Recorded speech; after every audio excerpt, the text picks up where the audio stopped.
Queria fazer uma pergunta para você que certamente em algum momento você talvez se identifique com ela. Você já planejou algo, planejou fazer algo, assim, tudo certinho, muito bem intencionado, bem organizadinho, se preparou para isso e tudo ao seu redor, todas as circunstâncias apontavam que aquilo era um bom plano e de repente, simplesmente, aquilo que você planejava não aconteceu.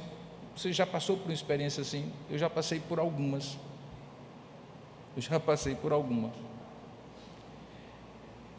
É curioso como planos podem ser mudados, e não necessariamente porque a gente muda, mas porque as circunstâncias ao nosso redor nos obrigam a mudar os nossos planos. Eu acho que todo cristão verdadeiro, como você, como eu, certamente já experimentou também orações não respondidas, desejos que a gente coloca diante de Deus, de ir numa direção e Deus diz não, de ir noutra e Deus diz não, planos frustrados, mudanças imprevistas, conduzidas por Deus e a gente percebe depois, e de repente aqueles planos, olhando para trás, eles eram apenas boas intenções, mas não eram a vontade de Deus. Então, se isso lhe servir de consolo, não acontece só com você. E mais, não se sinta mal. Isso acontece com homens muito crentes, já aconteceu com homens muito piedosos, mulheres de Deus, inclusive registrado na Escritura Sagrada, gente que era obediente, piedosa, submisso a Deus e que passou por isso. Então, ter os planos mudados porque eles não eram planos bons, não é, sem dúvida alguma, privilégio seu. Hoje nós vamos continuar a nossa exposição no 9º episódio da 3ª temporada dessa série no livro de Atos dos Apóstolos, que nós estamos chamando de Edificarei a Minha Igreja. E nesse episódio nós vamos, na segunda viagem missionária de Paulo, acompanhado por Silas e por outros depois no meio do caminho, a gente vai ver como Deus mudou os planos de apóstolos como Paulo. E o meu tema hoje é compartilhar com você aquilo que eu chamo de a condução sobrenatural do Espírito Santo na nossa vida. Como é o Espírito que muda os nossos planos e como isso acontece de maneira sobrenatural.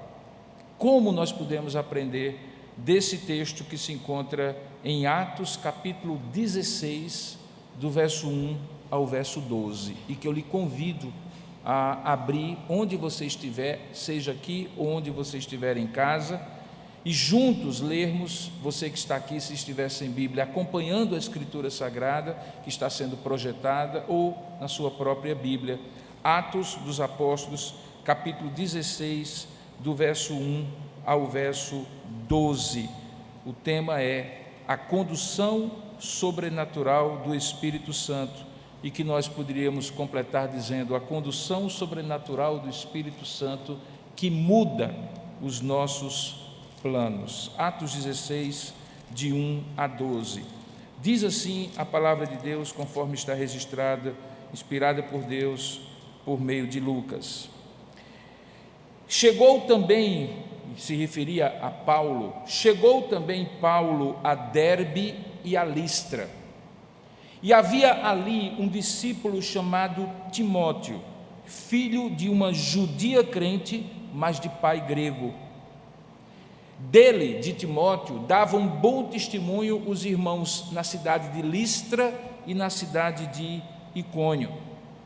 Quis Paulo que ele, Timóteo, fosse em sua companhia no restante daquela viagem, e por isso circuncidou, por causa dos judeus daqueles dois lugares e dos lugares seguintes, pois todos sabiam naquela região que o seu pai era grego.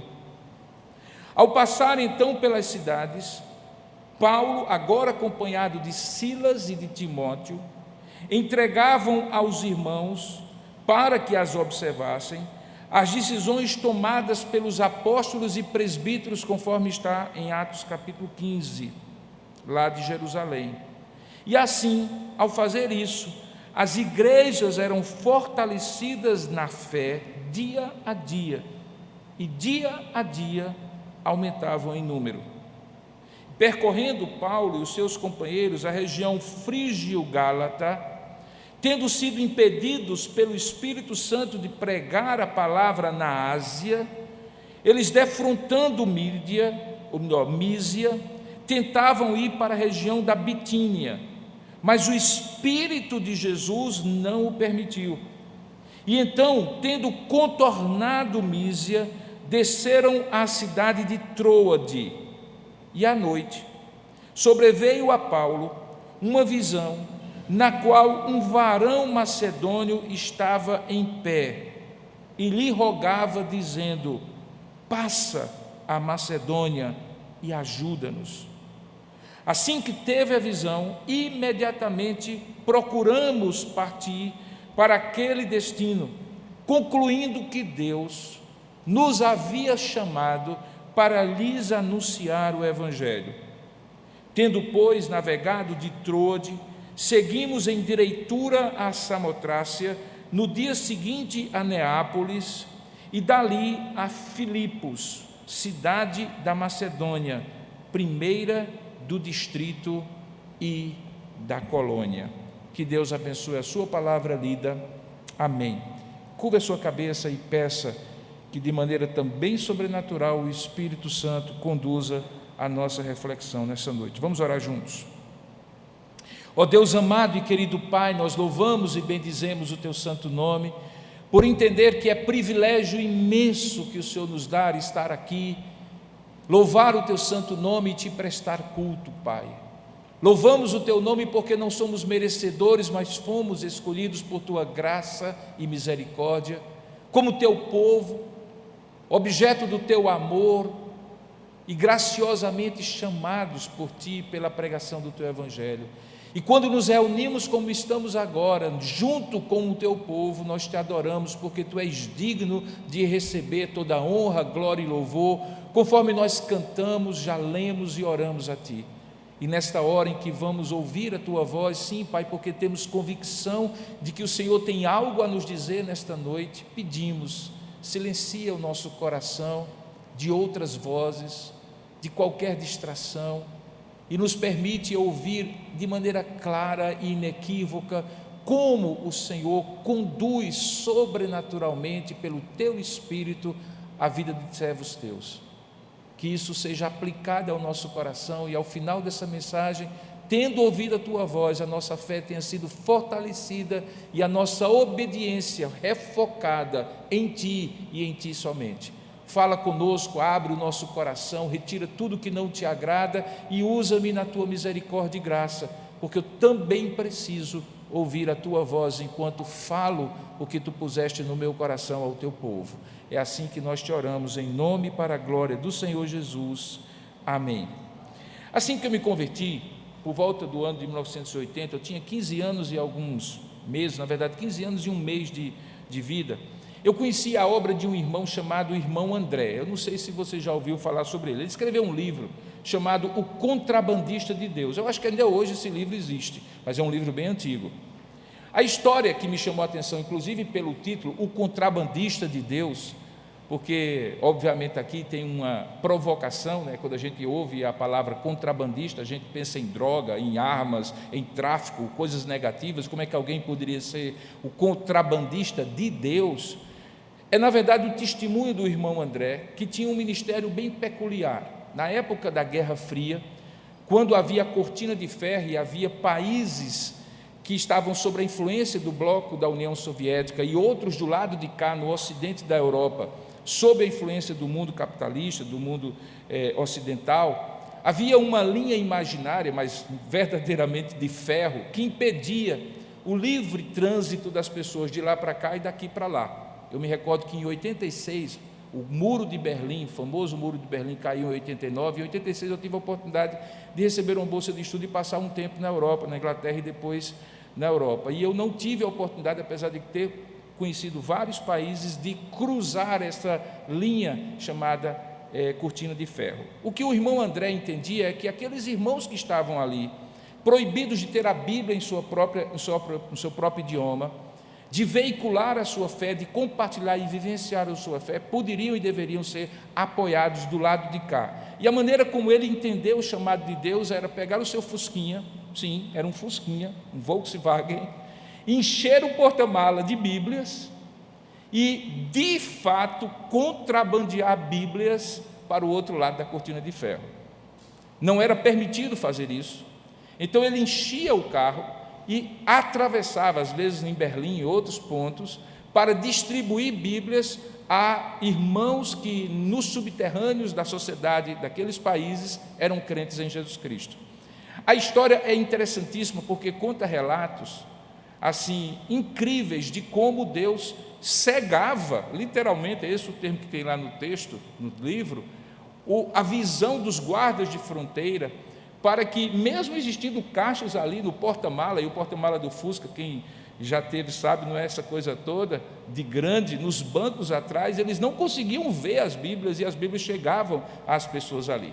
Aquilo me empolgou, irmãos, aquilo me trouxe assim, puxa vida, que coisa cheia de aventura, para um adolescente convertido novo, e que ainda via essa possibilidade. Eu disse, eu acho que eu quero fazer isso. Eu vou ser um contrabandista na missão do irmão André. Em algum momento da minha vida, eu pensei que eu deveria ir, inclusive, para a Letônia. A Letônia é um daqueles países pequenininhos da região do Mar Báltico, e eu disse assim, rapaz, aquele lugar precisa do Evangelho. Naquela época ainda estava bastante restrito o Evangelho ali, e eu disse assim, eu vou aprender leto, e comprei uma Bíblia em leto. Leto é a linguagem dos letões, ou dos letônios, né? E descobri que tinha uma colônia no interior de São Paulo chamada Nova Odessa, que é formada, uma cidade, por descendentes dos letos. E descobri que eu tinha uma professora que era do Instituto Bíblico Betel Brasileiro, onde eu estava fazendo o Instituto Bíblico, que era descendente desse povo. E aí eu disse, pronto, tudo indica, vou ser missionário, vou contrabandear Bíblias para a Letônia, igualzinho ao irmão André. Bom, eu não preciso dizer para você que era um desejo juvenil, muito bem intencionado, mas não tinha nada, absolutamente nada, a ver com o propósito que Deus tinha para mim naquela época. Talvez até ainda tenha, mas até agora não. Essa experiência que é minha, obviamente, na minha juventude da fé, talvez seja a mesma experiência que alguns de vocês tenham, ainda que necessariamente não relacionados ao ministério. Como eu falei, às vezes a gente planeja fazer um negócio e o negócio dá errado. Às vezes a gente planeja criar um relacionamento, constituir um relacionamento com uma pessoa que a gente está apaixonado por aquela pessoa em algum momento da nossa vida e depois a gente vê que não era exatamente o que Deus queria.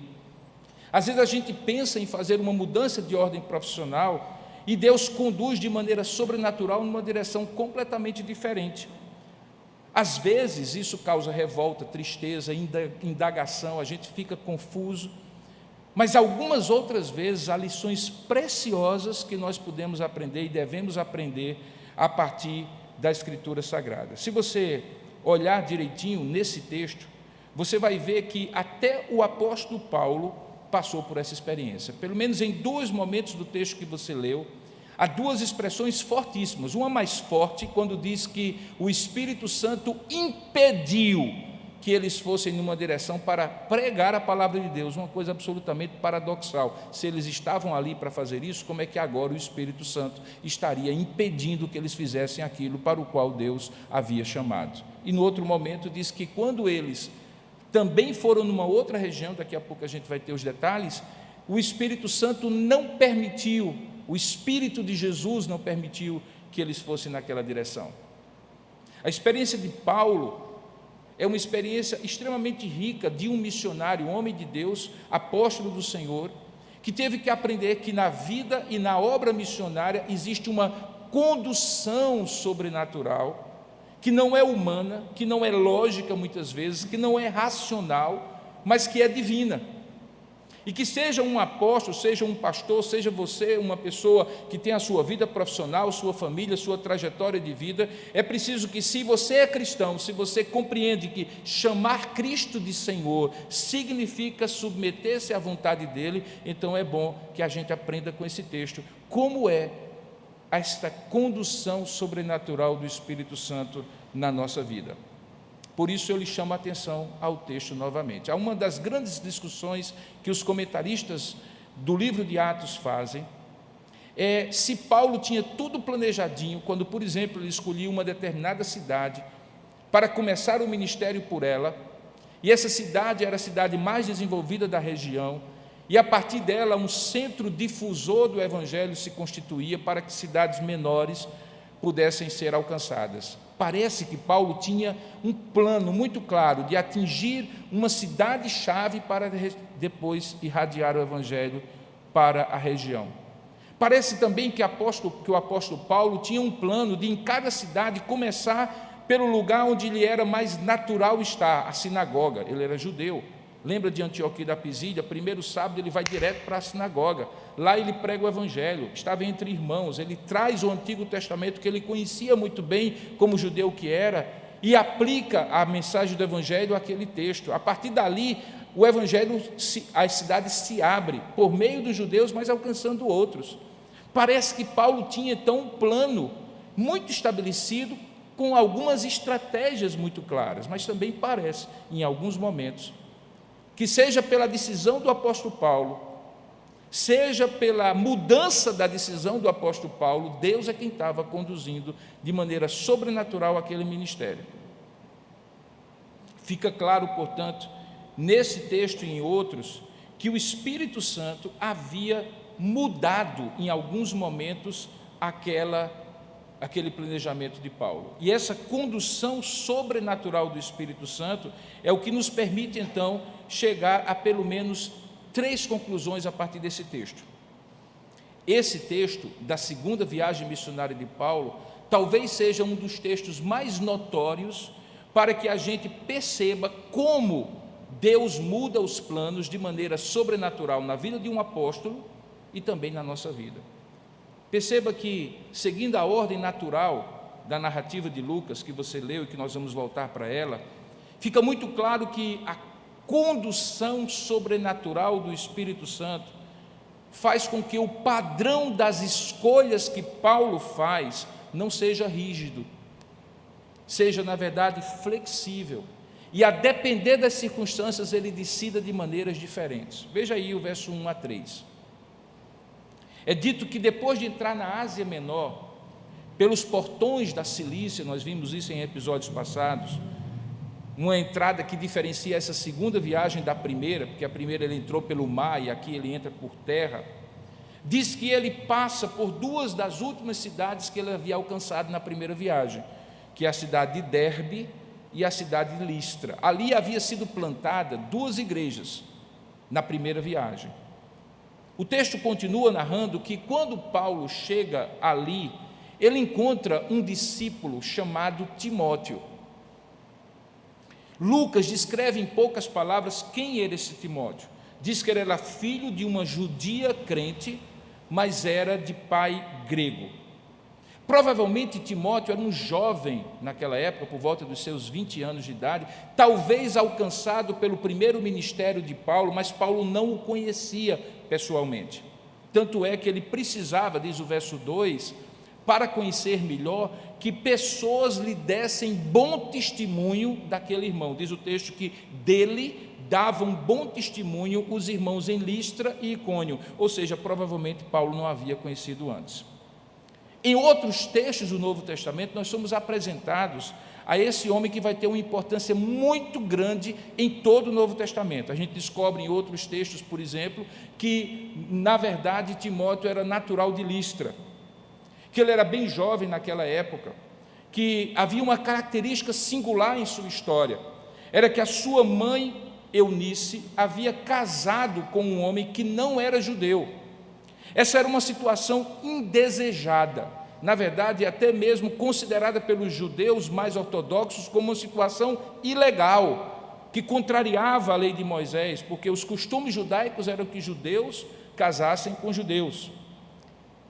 Aquela mulher Eunice, apesar de transgredir essa lei, diz o texto lá, quando Paulo escreve uma das cartas a Timóteo, que ela era uma mulher piedosa, e juntamente com a sua mãe Lóide, mãe e avó, formaram espiritualmente Timóteo e imprimiram em Timóteo o temor ao Senhor, de modo que, apesar de ter um pai que se negara a circuncidá-lo, a marca do povo da aliança do Antigo Testamento, ele, no entanto, era um homem crente, um jovem crente.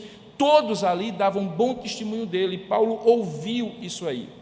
O fato dele ser, obviamente, não judeu no sentido de circuncidado, tendo vindo para a fé sem ter sido circuncidado, trazia para Timóteo vantagens, mas muitas desvantagens.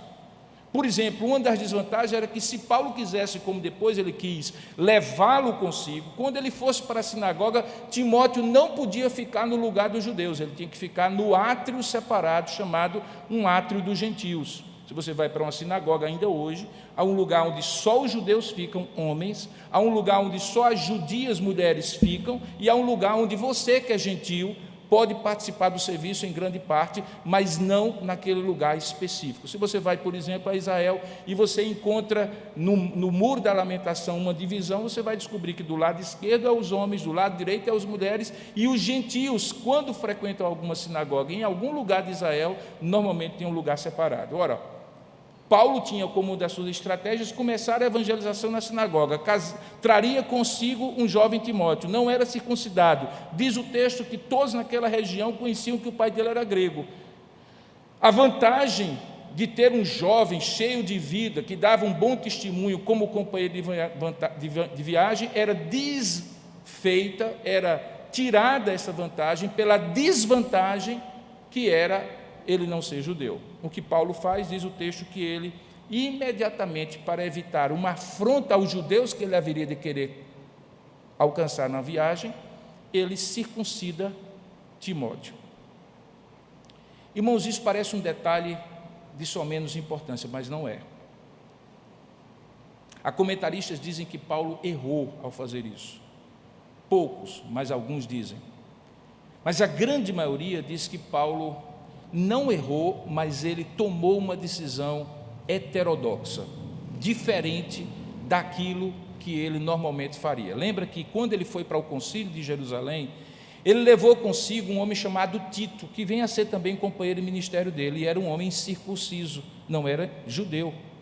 E ele usa Tito no concílio de Jerusalém como um exemplo de que alguém poderia chegar à fé sem precisar fazer um pit stop no judaísmo. Agora, paradoxalmente, ele pega e circuncida Timóteo para ir como companheiro dele. Parece uma contradição. Mais do que isso, preste bem atenção, Paulo repreende em alguns momentos um apóstolo como Pedro por ter uma tibieza, uma dúvida, uma certa ambiguidade no compromisso de dizer claramente que só a graça salvava e que, portanto, a circuncisão não era necessária. Diz o texto lá em Gálatas que Paulo confrontou em algum momento, face a face, o apóstolo Pedro, porque em dado momento, antes que os judeus chegassem, Pedro sentava à mesa e comungava da refeição com gentios. Mas quando os judeus chegavam, ele meio que dava um migué e não estava mais à mesa. E Paulo confronta e diz: isso aqui é dissimulação. Como então entender agora que Paulo, de maneira tão simples, Lucas diz de maneira lacônica que ele foi lá e circuncidou para evitar dificuldades com os judeus? Mais ainda, veja que algumas coisas novas começam a acontecer. Mesmo tendo de maneira prática decidido isso, a própria decisão de Paulo de escolher Timóteo é uma decisão diferente. Diz o texto que Paulo quis que ele fosse com ele. Era uma vontade do apóstolo, era uma decisão do apóstolo. Ele não consultou Silas, ele não consultou os irmãos de Jerusalém, ele não fez um concílio, Diferentemente de outros lugares, ele não consultou a assembleia. Lembra que aquelas igrejas tinham escolhido presbíteros na primeira viagem, no final da primeira viagem. Portanto, aquelas igrejas sabiam e podiam manifestar a vontade delas, como nós manifestamos quando nos reunimos como assembleia. Mais do que isso, não diz no texto, em nenhum momento, que o Espírito Santo, semelhantemente a Atos capítulo 13, verso 3, diz assim: separai-me agora, Timóteo, para ir com vocês. Tem algumas coisas diferentes aqui. A igreja não é ouvida, o concílio não se manifesta, Deus não fala de maneira claramente para Paulo: separai-me, Timóteo, como havia falado para a igreja: separai-me, Paulo e Barnabé, em Atos 13. Isso tudo me leva então a pensar o seguinte: esse terceiro companheiro de Paulo, junto com Silas, nessa viagem, foi resultado de uma escolha diferente em termos de processo que aquele apóstolo tinha que tomar. Paulo aqui conhece Timóteo, toma conhecimento de sua situação familiar mista, que complicava a coisa, mas também toma conhecimento do bom testemunho que ele tinha por parte dos irmãos, e a partir de sua vontade explícita, o texto, como eu falei, diz: quis Paulo que ele fosse em sua companhia. A partir dessa vontade explícita de Paulo, tomada a decisão exclusivamente por ele toma a decisão de circuncidar, toma Timóteo nas mãos e vai torná-lo companheiro dele. Sabe, irmão, se parássemos agora e nós tirássemos essa parte da Bíblia, fizéssemos uma impressão, distribuíssemos cópias aqui e não conhecêssemos nada da história do Novo Testamento, e eu fizesse uma pergunta para vocês, possivelmente a resposta seria unânime. Aqui nesse processo, quem está decidindo o quê? Todos aqui diriam Paulo. Paulo quis, Paulo escolheu, Paulo fez, Paulo circuncidou o rapaz, Paulo levou ele consigo. É Paulo que está no controle, é Paulo quem está decidindo, é Paulo que está aqui liderando a sua equipe, como qualquer líder que decide as coisas numa determinada direção. Mas quando a gente conhece todo o restante da Bíblia, a gente descobre, a partir desse texto e em outros, que apesar do Espírito Santo, apesar de Deus sequer ter sido mencionado aqui, apesar de outros não terem participado do processo de escolha de Timóteo, no entanto, todo o restante do livro de Atos, todo o Novo Testamento, toda a Escritura Sagrada, demonstram cabalmente que era o Espírito Santo que estava conduzindo a viagem, a decisão de Paulo naquela viagem. Por que isso, irmãos?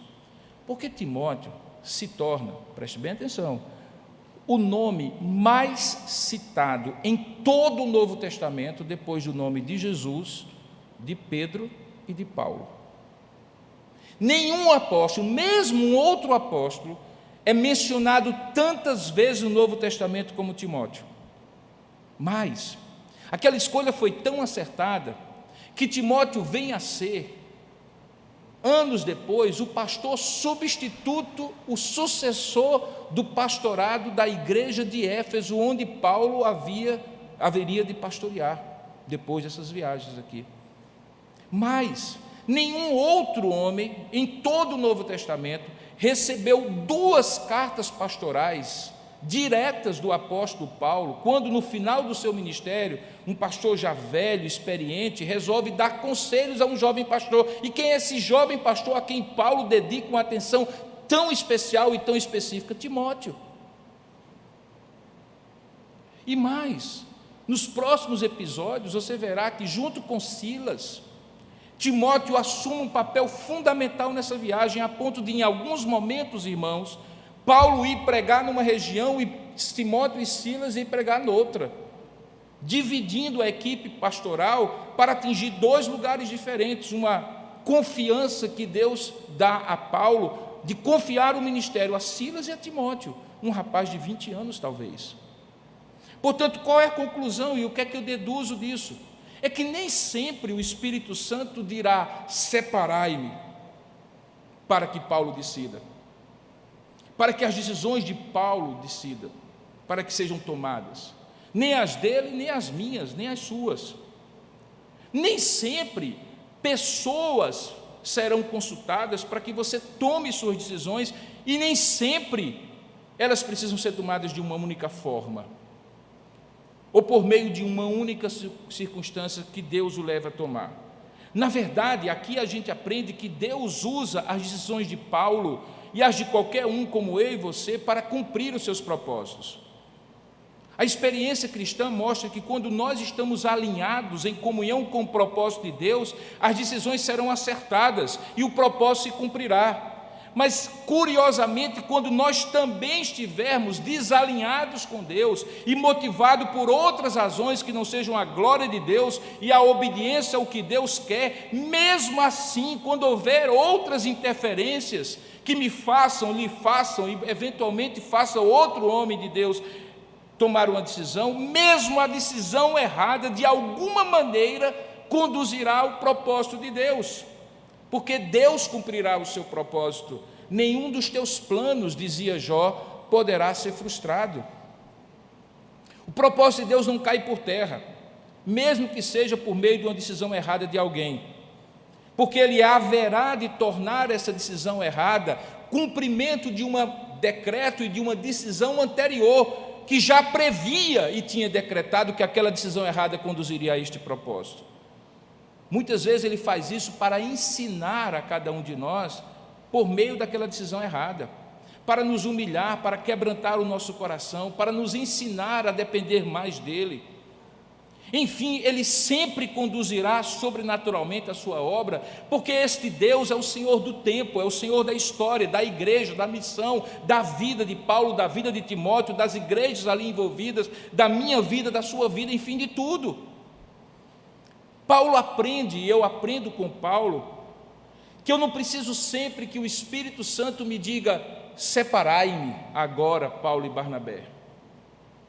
Que nem sempre eu terei que convocar um concílio para tomar uma decisão, que há uma condução sobrenatural, multiforme, variada, pela qual Deus conduz que a gente tome decisões, muitas vezes usando o bom senso, muitas vezes usando a avaliação lógica das circunstâncias, muitas vezes sendo conduzido de maneira sobrenatural, com algum insight que faça com que tudo diga que a gente vai numa direção, mas a gente vai noutra, porque esse ponto desse texto nos mostra justamente isso, que o padrão de escolha que precisamos tomar na nossa vida cristã só deve ter uma coisa como certa: ela deve ser uma condução sobrenatural do Espírito Santo segundo os princípios da palavra de Deus. Mas a forma, o modus operandi, as circunstâncias, pode ser em cada uma delas diferente do que decidimos antes. É como nós dizemos que Deus é imutável em sua essência, mas Ele não é imóvel. O propósito de Deus também não muda, mas ele se cumpre de formas diferentes. Quando as decisões se baseiam em princípios, apesar disso, elas são frequentemente tomadas de forma diferente. Nós aprendemos então que a condução sobrenatural desse texto faz com que Paulo mude a maneira dele decidir. Imagine que nesse momento ele, se fosse rígido, fosse decidir da maneira como inicialmente Deus o fez decidir a igreja de Antioquia ao dizer: separai-me, Paulo e Barnabé. Ou imagine que agora Paulo dissesse assim: ok, esse jovem tem um grande chamado e um bom testemunho, mas eu vou convocar a assembleia da igreja para que ela se manifeste com o seu voto, como fez com a eleição dos presbíteros, para decidir se esse rapaz vai ser missionário ou não. Paulo poderia fazer isso? Sim. O Espírito Santo poderia ter dito: separai-me separai-me Timóteo, como disse separai-me Barnabé e Paulo? Sim.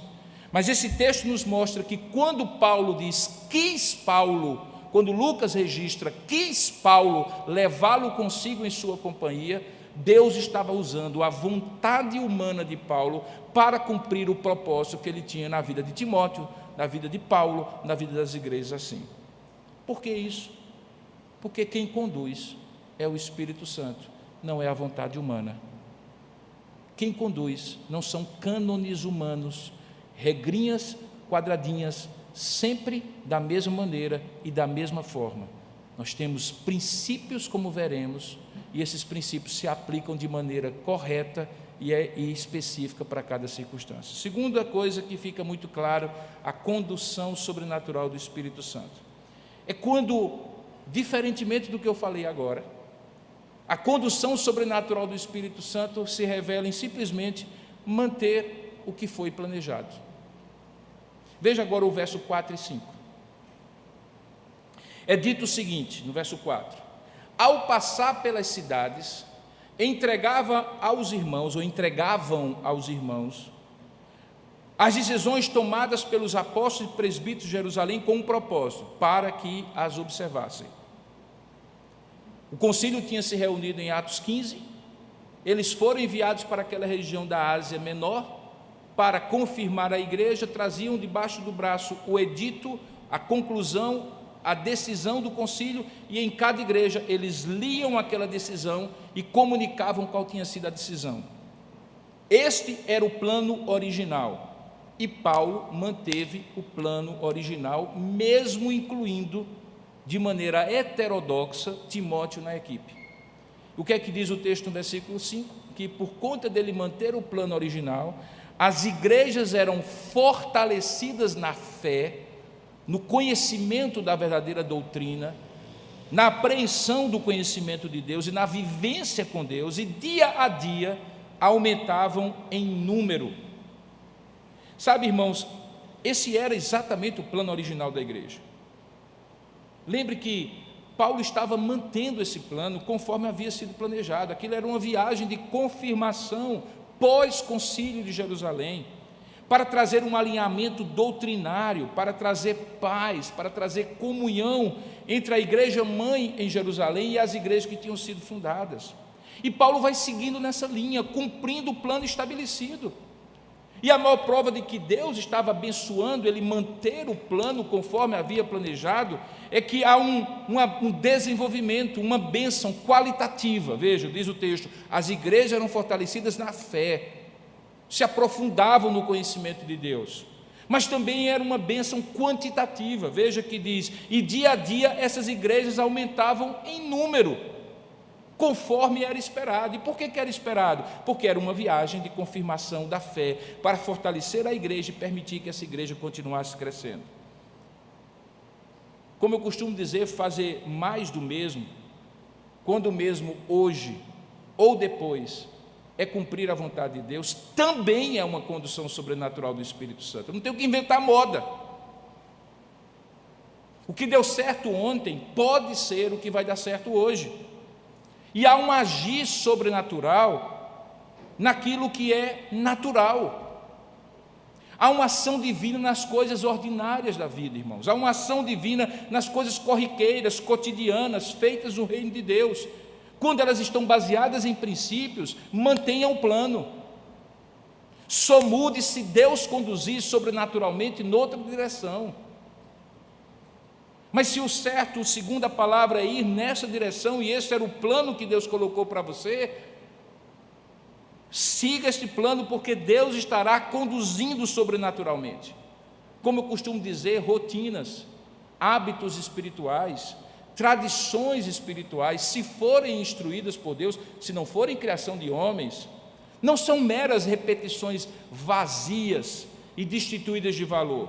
Elas dão segurança da bênção de Deus, porque elas estão cumprindo o propósito de Deus. Quando um judeu fazia as coisas direitinho, do jeito que tinha que fazer, na criação de um filho, no seu casamento, na relação com a sociedade, quando eles tinham naquilo que Deus havia instituído, não naquilo que eles tinham criado depois, mas naquilo que era a lei do Senhor, aquilo que a Bíblia chama de ordenanças, um termo específico, que são aspectos práticos da lei, ele estava sendo conduzido pelo agir sobrenatural do Espírito Santo.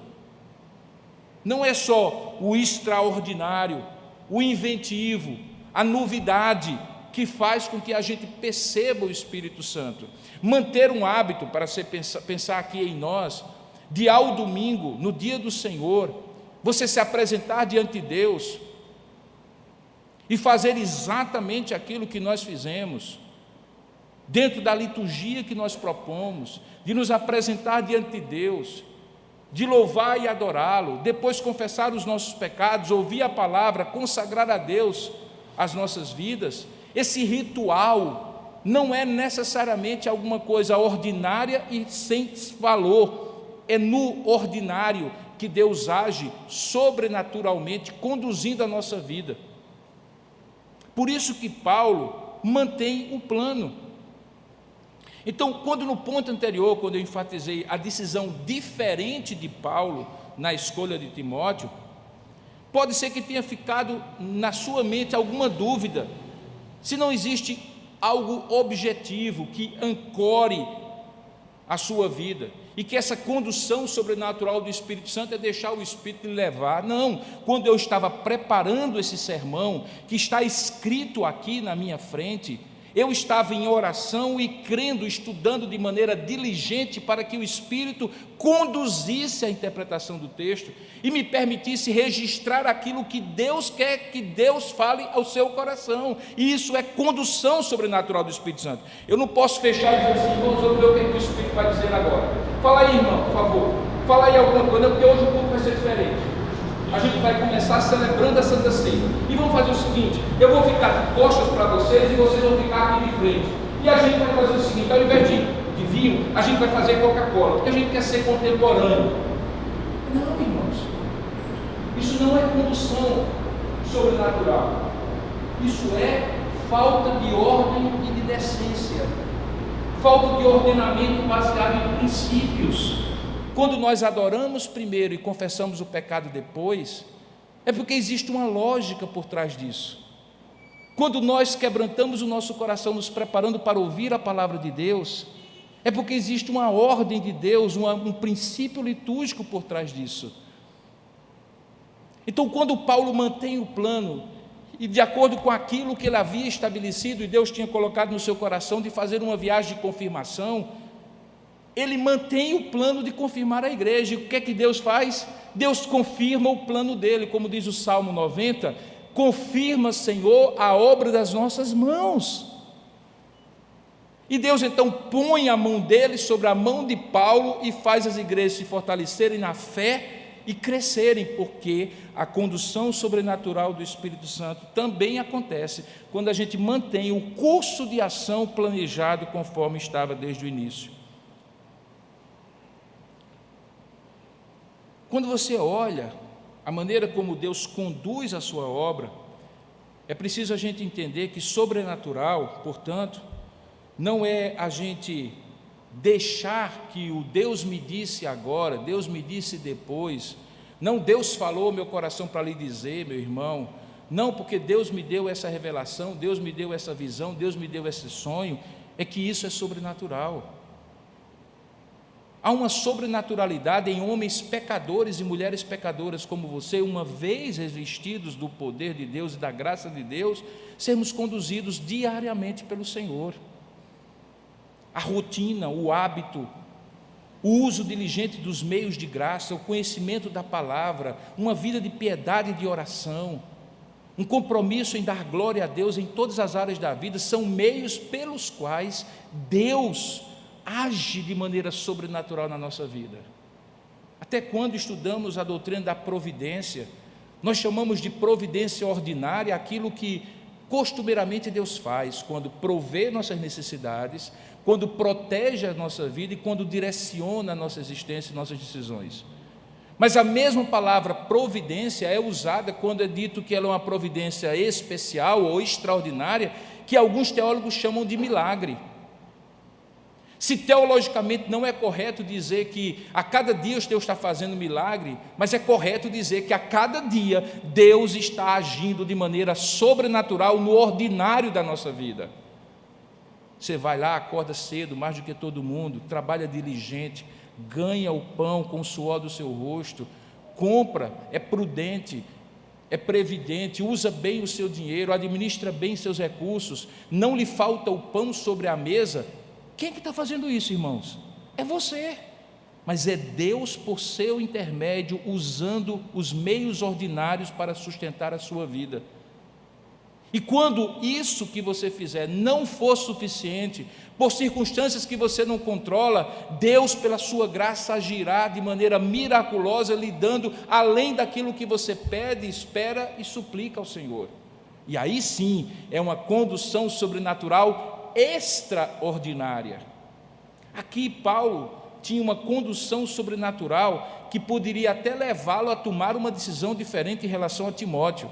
Mas Paulo não era um loucão que ficava quebrando princípios de Deus e fazendo o que quisesse. Ele entendia que Deus tinha dado para ele um plano, e o plano era confirmar aquelas igrejas. Ele mantém o plano. Portanto, sobrenatural não é sinônimo de antinatural.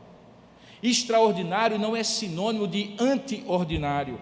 Providência especial ou simplesmente milagres não invalidam a providência ordinária da provisão, proteção e direção de Deus. Os princípios são princípios, valem sempre. A aplicação desses princípios, conduzida sobrenaturalmente por Deus, pode me levar a fazer mais do mesmo, mas também pode me levar, como foi o caso de Timóteo, a fazer mais do que o mesmo. E quem vai conduzir isso? O Espírito Santo. Portanto, não é porque Deus não disse separai-me a Timóteo que a escolha era menos espiritual. Paulo seguiu o plano, continuou confirmando as igrejas, e Timóteo teve um papel fundamental nesse trabalho, porque Deus usava a vontade de Paulo para conduzir soberanamente a sua obra. Isso precisa ser muito compreendido, irmão. Se eu pudesse ter aqui 3 horas para falar sobre isso, porque eu vejo muitos cristãos errando. Até mesmo nesse período de pandemia. Deus sabe a hora que eu vou morrer. Então, não. Deus usa as suas decisões responsáveis, moralmente responsáveis diante dele, para cumprir o seu propósito. E cabe a você ser prudente, cabe a você ser previdente e fazer aquilo que até onde você puder compreender é o mais lógico, o mais sensato, o mais prudente ser feito. Se isso não for suficiente e realmente Deus tiver o propósito de colher a sua vida, certamente Ele fará. Mas também Ele usará as suas decisões morais e responsáveis para cumprir o seu propósito, porque Deus usa as causas finais e as causas intermediárias de todas as coisas para cumprir o seu propósito. A soberania de Deus não invalida a responsabilidade humana. Paulo mantinha o seu curso da história, naquilo que ele havia planejado, até que Deus mudasse. Porque quando ele tinha planejado, ele tinha colocado diante de Deus, tinha proposto que Deus fizesse a sua parte, e Deus tinha uma parte fundamental, ele conduzia, Paulo era conduzido por ele. Em terceiro e último lugar, essa condução sobrenatural do Espírito Santo nesse texto, acontece aí sim, de maneira muito peculiar, quando os planos de Paulo são impedidos ou mudados, como eu falei no início. Veja agora o verso 6 a 8. No verso 6 a 8 diz assim, que percorrendo a região frígio-gálata, tendo sido impedidos pelo Espírito Santo de pregar a palavra na Ásia, defrontando Mísia, tentavam ir para a Bitínia, mas o Espírito de Jesus não o permitiu. E tendo contornado Mísia, desceram a Troade. Paulo estava na parte meridional da Ásia Menor, que hoje é a Turquia. Naquela região havia a Frígia e a Galácia. O lugar para onde eles tinham ido na primeira viagem, lá tinham plantado 4 igrejas, Antioquia da Pisídia, Icônio, Listra e Derbe. Na segunda viagem missionária, ele volta para essa região para confirmar aquela fé dos irmãos. Então, quando diz o texto que ele estava percorrendo ou atravessando aquela região frígio-gálata, de alguma maneira, Silas, ele e Timóteo pensaram, planejaram que seria interessante eles continuarem aquela obra na região da Ásia. Eles até tinham um foco, eles queriam subir para onde estaria o Mar Negro hoje, na região de Ponto e Bitínia, mais ao norte da atual Turquia. Mas diz o texto que quando eles tentaram pregar a palavra, veja, o propósito era muito santo, era muito nobre, pregar a palavra, eles eram pregadores da palavra. Diz o texto que eles foram impedidos impedidos pelo Espírito Santo. A palavra coitentesa aqui significa que eles foram proibidos, interditados, vedados, uma placa grande, proibido ultrapassar, aqui não. Como assim? O Senhor nos chamou assim? O Senhor nos chamou para pregar. A gente está querendo pregar, está querendo ir ali para pregar. A gente pregou aqui, igrejas foram plantadas, agora é hora de pregar lá, não é isso, Senhor? Não é isso para isso que a gente foi chamado? Não quero isso. Ok, Senhor. Aí depois eles dizem o quê? Talvez, tudo bem. Talvez Ele não quer que a gente queira, que a gente vá para lá. Talvez Ele queira que a gente vá para aquele outro lugar. E aí eles tentam ir para aquele outro lugar. E o texto diz no versículo 7, que quando eles tentam ir para a Mísia e a Betínia, novamente é dito, o Espírito de Jesus não o permitiu. A palavra não é tão forte como proibir, mas simplesmente Deus disse, não conte comigo para isso.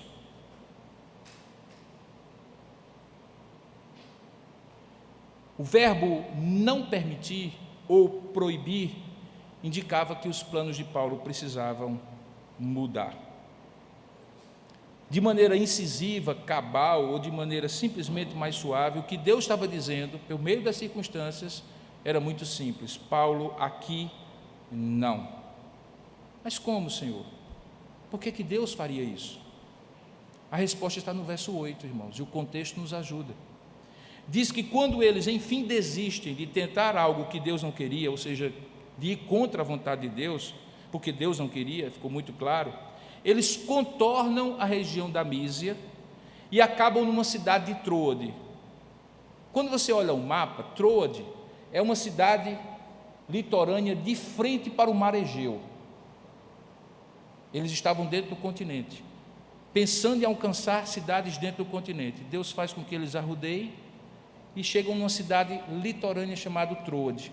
Se alguém ficasse na praia de Troade e olhasse direto e tivesse uma vista muito aguçada do outro lado, ele iria ver a famosa península grega e em frente à região da Macedônia, terra natal do grande Alexandre o Grande. Deus tirou a vista de Paulo e seus companheiros do interior da Ásia, levou-os a Troade, porque ele tinha um propósito. Quando acontece ali, se percebe que Deus estava tirando o olhar, literalmente, irmãos, quando você olha no mapa, Paulo está olhando para cá, Deus diz não. Aí Paulo diz, então talvez não seja para cá que eu tenho que pregar, talvez seja para cá. E Deus diz, não. Bom, Senhor, e agora? Deus vai conduzindo, eles rodeiam essa região, e Deus diz assim, olhem para cá. Chegam em Troade, olham para cá. Mas, Senhor, só tem mar. Só tem mar. Ali tinha gente, aqui tem mar. O que eles não viram a princípio era que depois do mar Egeu havia a Grécia, a Macedônia. E diz o texto que quando eles estavam numa determinada noite, já em Troade, à noite, veja aí o verso, sobreveio a Paulo uma visão, na qual um varão vestido de roupas macedônias, por isso Paulo entendeu que ele era da Macedônia, mas mais ainda pelo que ele falou, dizia assim, rogava, clamava, pedia ajuda, dizendo, passa a Macedônia e ajuda-nos. Agora ele entendeu. Agora ele entendeu. Não é que Deus estava proibindo de pregar mais a palavra. Deus estava mudando o plano de Paulo e conduzindo Paulo para um lugar que ele, preste bem atenção, jamais poderia imaginar que alcançaria. Porque do outro lado do mar Egeu é a Grécia. Grécia é a Europa. Europa era um novo continente, uma nova frente missionária. Paulo tinha saído de Antioquia da Síria para confirmar a igreja. Ele estava querendo aproveitar ali, já que estava na Ásia, para pregar o evangelho em outras cidades. Ele não podia nunca imaginar que Deus estaria na segunda viagem missionária dele abrindo um campo completamente novo. Na cidade de Filipos vai surgir a primeira igreja cristã na Europa, irmãos. E Deus não tinha dito isso para Paulo em Antioquia da Síria, porque Deus nem sempre diz o plano inteiro para nós. Viver pela fé é cumprir o plano que nós sabemos que Deus já deu para nós. Não é ficar inquieto e ansioso para saber como vai terminar. Não é ir logo para o último capítulo do livro e perguntar, não, Senhor, espera aí, eu até leio depois. Recentemente uma pessoa disse assim, pastor, minha ansiedade é tão grande que quando eu começo a ler um livro, eu vou logo para o último capítulo. Depois que eu sei como vai terminar, eu então fico tranquila para começar a ler o restante. Eu digo, meu amigo, aí é ansiedade mesmo, viu? Aí é ansiedade mesmo. Mas que graça tem se você já sabe o final? O bom é o caminho. O bom é a aventura, o inesperado. É você dizer assim, puxa vida, olha como a história mudou. O bom com Deus não é saber como vai ser o final da história. É como Ele vai lhe conduzir em toda a história.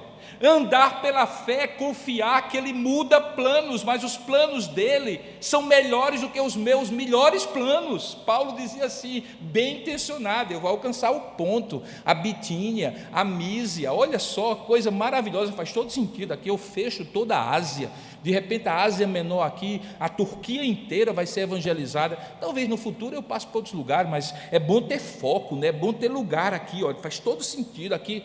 Deus disse, não, Paulo, quem manda sou eu, o propósito é meu, eu quero lhe conduzir sobrenaturalmente, e sobrenaturalmente eu quero lhe dizer, olhe para o outro lado do mar, a Europa inteira está ali, a Macedônia está na linha direta desse oceano, olhe o que é que o varão macedônio, um homem que aparece misteriosamente, talvez numa visão ou num sonho noturno, dizendo, passa a Macedônia e ajuda-nos, o que significa isso? Irmãos, é o seguinte, Paulo não era teimoso. Diz o texto que a reação de Paulo foi imediata. O texto diz assim, assim que teve a visão. São dois, uma expressão adverbial e outra, um advérbio de tempo. Assim que teve e imediatamente. Assim que teve a visão, imediatamente procuramos partir para aquele destino. Os mais observadores já perceberam que houve uma mudança na pessoa do verbo. Antes era uma descrição do que tinha acontecido e agora alguém que está escrevendo se inclui. Nós decidimos. É porque Lucas estava aqui e ele aparece pela primeira vez numa das famosas passagens chamadas Nós. São passagens no livro de Lucas, onde Lucas, certamente conduzido pelo Espírito Santo, deixa vazar que ele fazia parte como testemunho ocular dessa equipe. Aqui é a primeira delas. Então Lucas, que estava com ele, junto com Silas, junto com Timóteo, junto com Paulo, decide, e olha só, aqui é uma decisão coletiva, decidimos. Quando foi para escolher Timóteo, quem decidiu? Paulo. Mas aqui é uma decisão coletiva. Veja que isso prova o meu primeiro ponto, que Deus usa meios diferentes de nós decidirmos para cumprir o seu propósito. Mas aqui Paulo, e esta é a ênfase desse ponto do texto, tem uma obediência irrestrita, uma obediência imediata, uma obediência completa, integral, total. Ele imediatamente, ele procura partir. O texto continua dizendo que dali ele navegou de Troade para Samotrácia, no dia seguinte a Neópolis, até chegou a Filipos, cidade da Macedônia.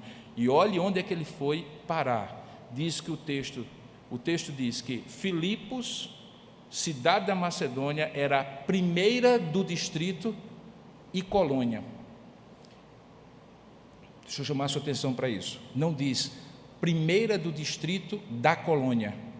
Não era a capital do distrito apenas. Ela em si era uma colônia romana. A gente vai ver isso no próximo episódio. Isso implicava que Filipos era a melhor porta de entrada do Evangelho na Grécia e na Europa. Nenhuma cidade era tão propícia, tão importante para Paulo atingir como Filipos. Mas desde quando Paulo sabe disso? só quando Deus muda os planos dele. Só quando Deus aponta para ele uma outra direção. A história de como essa igreja de Filipos, que é uma das histórias mais bonitas da Bíblia, do livro de Atos, vai ser plantada usando 3 plantadores, ou 3 primeiros convertidos mais improváveis, um carcereiro, uma mulher rica da sociedade de Filipos, mercadora de púrpura, e uma jovem adivinhadora possessa de demônios, são os 3 primeiros convertidos dessa igreja. É uma das histórias mais maravilhosas do livro de Atos, de como Deus usa quem Ele quer, como Ele quer, conduzindo sobrenaturalmente a sua obra. Mas isso vai ficar para os próximos episódios, os próximos capítulos. Qual é o resumo que eu quero trazer para você até agora? Primeiro, que a condução sobrenatural do Espírito Santo muda as formas como Paulo toma as decisões, impedindo dele ser rígido e usando a vontade dele como expressão da vontade de Deus. Essa mesma condução sobrenatural do Espírito Santo confirma-se quando faz Paulo manter os planos que ele fez, os compromissos que ele assumiu com a decisão conciliar, e os impede, a ele e aos seus companheiros, de entender erroneamente aquela condução. Mas, acima de tudo, nesse texto fica claro que a condução sobrenatural do Espírito Santo trabalha contra os planos de Paulo, porque os melhores planos de Paulo não conduziriam os missionários a cumprir a vontade de Deus. E quando os nossos melhores planos não conduzem para a vontade de Deus, eles são lixo, Deus descarta. E a vontade dele, que é boa, perfeita e agradável, se sobrepõe à nossa vontade, nos surpreende e nos leva a concluir qual é a direção que a mudança estava nos levando. Eu quero fazer uma pergunta parecida com a que eu fiz no começo, para encerrar a minha mensagem. No começo eu perguntei assim: você lembra que depois que teve alguns planos, algumas decisões mudadas na sua vida, e como ninguém disse que não se lembra, eu estou concluindo que todo mundo lembra de muitas mudanças que houve nos seus planos. O que eu quero perguntar agora: e você percebeu, depois que houve as mudanças, posteriormente, que Deus não queria que fosse do jeito que você planejou? Que não tivesse acontecido do jeito que você planejou? Que depois você concluiu que não seria realmente bom como você imaginava? E que o seu bom acabou se tornando o melhor de Deus, quando Deus mudou os seus planos? Porque chegar à conclusão que Deus mudou e não tirar essa lição é conhecer somente a metade da história, porque o bom da história é que esta mudança de Paulo vai determinar alguma mudança de postura no final de Paulo, da vida de Paulo. Paulo amadurece com essa experiência. Por isso, reconhecer a condução sobrenatural do Espírito Santo, conforme a vontade de Deus, é sinal de maturidade. Eu tenho uma imagem na minha cabeça, irmãos, que é assim, uma imagem de Deus como meu pai, e eu como uma criancinha, ele me levando para o shopping. Pai nenhum passou por essa experiência aqui, os filhos de vocês são diferentes, eu tive essa experiência. E aí o menino diz assim: pai, eu quero aquilo. E você diz assim: não. Aí o menino resolve fazer um piti no shopping, cai no chão, chora, reclama e tal. E você fica com mais raiva do menino, mas mais raiva de você, por não ter capacidade de controlar naquele momento e ter ensinado o seu filho bem. Você fica envergonhado, constrangido. O nome disso é imaturidade. Quando é que você descobre que seu filho começa a ser maduro? Quando você diz não, e ele diz assim: tá certo, pai, o senhor sabe o que é melhor para mim. Essa é a diferença de crianças espirituais e de homens e mulheres maduras espiritualmente. É quando os nossos planos são mudados e nós olhamos e dizemos assim: tá certo, pai, o senhor é quem sabe. Outra imagem que vem na minha mente, quando eu penso nesse texto, é quando alguém vai tirar a carteira de motorista. Ele vai a uma autoescola, ele tem um curso teórico, e depois ele tem um treinamento de rua. Ele vai dirigir pela primeira vez um carro. Ao lado da pessoa, tem um motorista, um treinador, um professor de autoescola. O que é que ele faz ali? ele vai relembrando a teoria que aquele aluno supostamente aprendeu e que agora precisa colocar em prática. Ele vai guiando do lado de cá as decisões daquela pessoa. Ele vai antecipando pela experiência ou corrigindo as coisas erradas que ele for fazendo. Mas quem está sentado na poltrona do motorista? Quem é que está com as mãos no volante? Quem é que está com os pés nos pedais? Quem é que está passando as marchas? Quem é? É a pessoa que está aprendendo a dirigir, não é? Mas quem é que está conduzindo? Quem é que está conduzindo o processo? Quem é que está direcionando o processo? Quem é que está levando a pessoa que está no volante a decidir bem? A decidir a hora de ir mais rápido, de frear, de entrar à direita, de entrar à esquerda? Quem é que está conduzindo o condutor? Quem é o condutor do carro? É o professor da autoescola. Até que ele tenha maturidade para dirigir sozinho. Mas deixa eu lhe dizer uma coisa, ainda hoje, 40 anos depois que eu dirigi pela primeira vez, eu escuto a voz de um tio meu que não era professor de autoescola, que foi quem me ensinou a dirigir. E ainda hoje eu me lembro de coisas que ele me disse: dê sinal primeiro antes de dobrar o volante, de passar o volante. Não use necessariamente o pedal de freio, faça freio motor reduzindo a marcha. 40 anos depois, a voz dele, do meu tio Erivaldo, ainda ecoa no meu ouvido, depois de 40 anos de experiência de dirigir. Irmãos, não é exatamente isso que Jesus prometeu quando disse que enviaria o Espírito Santo, lá em João capítulo 14, 15 e 16, para estar conosco e dentro de nós? Ele não prometeu que o Espírito Santo nos conduziria a toda a verdade, que Ele nos ensinaria todas as coisas, que Ele nos faria lembrar de todas as coisas que Ele tinha ensinado? Não é exatamente essa experiência que Paulo, depois de tê-la, o faz ensinar à igreja de Romanos, aos romanos, à igreja de Roma, quando diz que o Espírito Santo é como um guia, e que todo aquele que é filho de Deus e tem o Espírito Santo é guiado, conduzido pelo Espírito Santo? Não é justamente isso que Paulo diz aos Efésios, que foi mencionado hoje, coincidentemente, na mensagem do pastor Kilven, que a ordem do Espírito Santo é: portanto, vede prudentemente como andais, não como necios, e sim como sábios, remindo o tempo, porque os dias são maus. Por esta razão não vos torneis insensatos, mas procurai compreender qual é a vontade do Senhor. E para tanto não vos embriagueis com vinho, no qual há dissolução, mas sede cheios continuamente pelo Espírito, falando entre vós com cânticos, com salmos, e entoando de louvores de coração ao Senhor com cânticos e hinos espirituais, dando sempre graças por tudo a nosso Deus, e sujeitando-vos uns aos outros no temor do Senhor. Como é que Paulo daria essa ordem se ele não tivesse passado pela experiência de Troade, onde ele aprendeu que a condução sobrenatural do Espírito Santo vem quando nós nos deixamos ser cheios pelo Espírito Santo?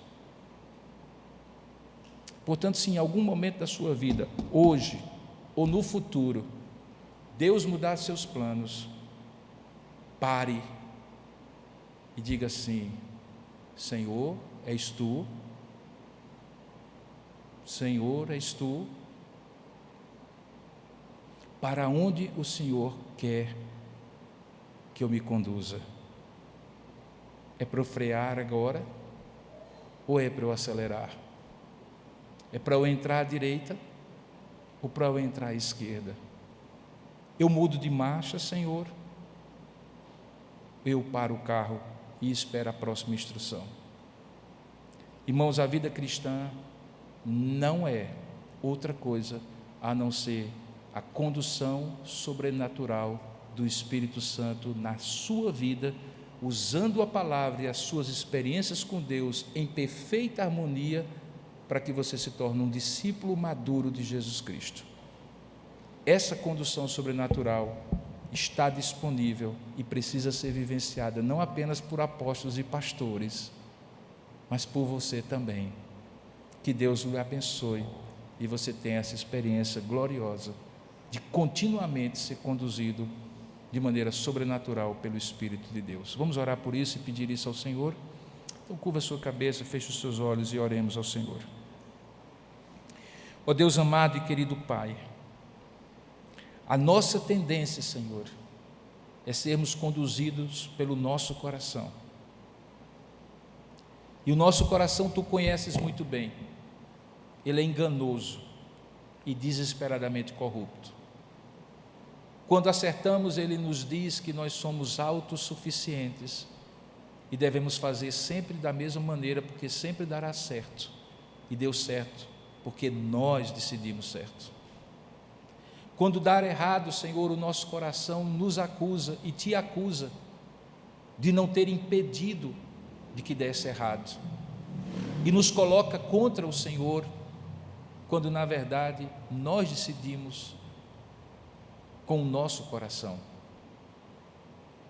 Frequentemente, Senhor, quando decidimos e lá na frente as coisas dão erradas, é só aí que nós olhamos para Ti e digamos assim: Senhor, qual é a Tua vontade? Mas algumas vezes as consequências já são severas e não há como revertê-las. Ó Deus, nós precisamos tanto, mas tanto, Senhor, da condução sobrenatural do Teu Espírito em nossas vidas. Nós reconhecemos, ó Pai, que temos a Tua palavra, é a nossa regra de fé e prática, é a lâmpada para os nossos pés, é luz para o nosso caminho. Mas sabemos que se não for o Teu Espírito que pegue essa palavra e aplique ao nosso coração, abra o nosso entendimento e nos faça compreender e aplicá-la no dia a dia da nossa vida, Senhor, que a Tua palavra continuará sendo verdade, nós continuaremos errando nas nossas decisões. Precisamos, Senhor, da condução sobrenatural do Teu Espírito. A liderança dessa igreja, os pastores e os presbíteros e os diáconos, precisam da condução sobrenatural, porque essa igreja não é nossa. Os nossos melhores planos não chegam sequer perto do Teu propósito para essa igreja. Por isso, em nome do Senhor Jesus e em nome do conselho dessa igreja, nós rogamos a Ti, conduz-nos, Senhor, de maneira sobrenatural, segundo os princípios da Tua palavra, para pastorear esse rebanho que cresce e cumprir a missão que Tu deste a essa igreja. Pai, eu sou pai, sou marido, como há outros pais e maridos, outras mulheres e esposas aqui. Nós não sabemos, ó Pai, muitas vezes como decidir as coisas em casa, como tomar as melhores decisões no casamento. Sabemos o que Tu nos manda, Pai, não sabemos como criar os nossos filhos. Precisamos da instrução da Tua palavra iluminada, aplicada ao nosso coração, para que não seja letra morta, mas que seja princípio de vida, que nós possamos usar para instruir os nossos filhos no Teu caminho. Pai, nós temos negócios e decisões a tomar na nossa vida acadêmica e profissional. Algumas parecem tão vantajosas, ó Pai, que a nossa decisão e nosso ímpeto inicial é dizer: é isso que Deus quer, eu vou ganhar mais dinheiro, eu vou ser mais famoso, eu vou ser mais reconhecido, eu vou melhorar na minha vida, mas talvez não seja isso que o Senhor queira para mim, Pai, nem para os meus irmãos. Talvez seja. Como saber, Senhor? Se não for pelo Teu Espírito que aplica a Tua palavra, abra os nossos olhos, nos dê discernimento espiritual. Pai, como é possível viver a vida cristã sem sermos conduzidos pelo Teu Espírito, Senhor? Tu nos desse a Tua palavra, é o manual, mas nós precisamos do guia, do condutor, que nos faça lembrar a Tua palavra no momento da decisão. Nos faça perceber que as nossas motivações, talvez naquele processo de decidir, não estão as mais puras, as mais corretas. Precisam ser confrontadas com a Tua palavra. Pai, Tu precisas nos dar força, Senhor, para dizer não ao que parece lógico, mas Tu tens uma lógica própria. Ao que parece vantajoso, mas tem um prejuízo mais na frente que nós não estamos vendo. Pai, nossa vida é Tua, nós Te chamamos de Senhor, porque nós somos servos. Nós Te chamamos de pastor, porque somos ovelhas. Nós Te chamamos de Pai, porque somos filhos. Toma-nos nas Tuas mãos, como pastor, como Pai, como Senhor, e conduz a nossa vida, quer por pastos verdejantes e águas tranquilas, quer quando tivermos que passar por vales da sombra da morte. A Tua vara e o Teu cajado nos consolam e nos conduzem. Por isso eu Te rogo nessa hora, por cada pessoa que está ouvindo essa mensagem na internet, mas também por cada um que está aqui. O Senhor trouxe cada um de nós para nesta noite ouvir a condução sobrenatural do Teu Espírito num episódio tão importante para a vida de Paulo e seus apóstolos. O Evangelho não teria chegado na Europa se os planos de Paulo fossem cumpridos e não o plano do Senhor. E não chegando na Europa, talvez não chegasse a nós, e o cristianismo ficaria restrito àquela região do planeta. Certamente Tu não irias fazer assim, por isso mudasse o plano de Paulo. Muda os nossos também. Nós somos Teus, Tu é quem nos conduz. Rogamos que assim Tu aplique a Tua palavra a cada situação concreta na qual nós estamos envolvidos e na qual precisamos da condução sobrenatural do Teu Espírito Santo. Nós oramos assim, nos entregamos a Ti e dizemos: faça a Tua vontade, aqui na terra como é feita no céu. Em nome de Jesus. Amém, Senhor.